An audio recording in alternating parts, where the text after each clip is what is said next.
On December 25th, 1962, Christmas Day, the movie To Kill a Mockingbird is released right at the height of the civil rights movement. Less than 3 months earlier, James Meredith had integrated the University of Mississippi.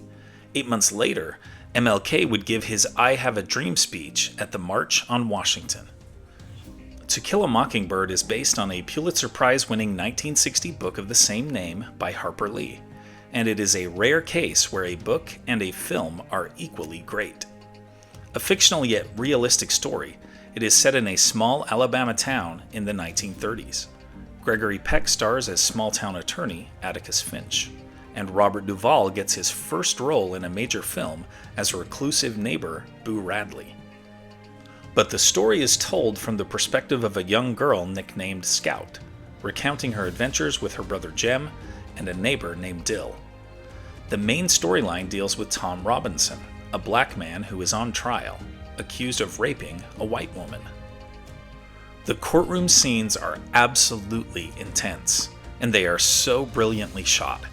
The film ends up winning 3 Academy Awards, including a well-deserved Best Actor nod for Gregory Peck.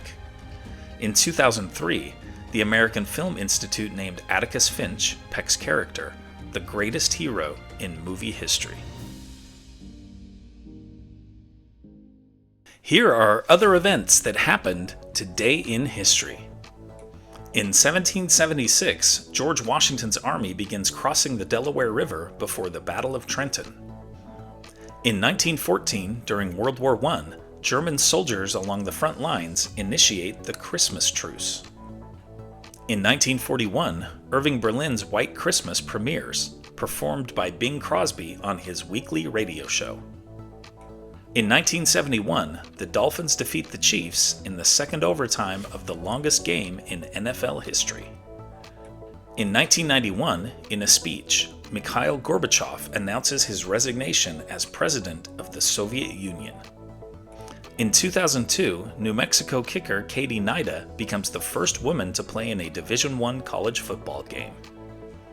In 2021, NASA's state-of-the-art James Webb Space Telescope launches from a spaceport in French Guiana.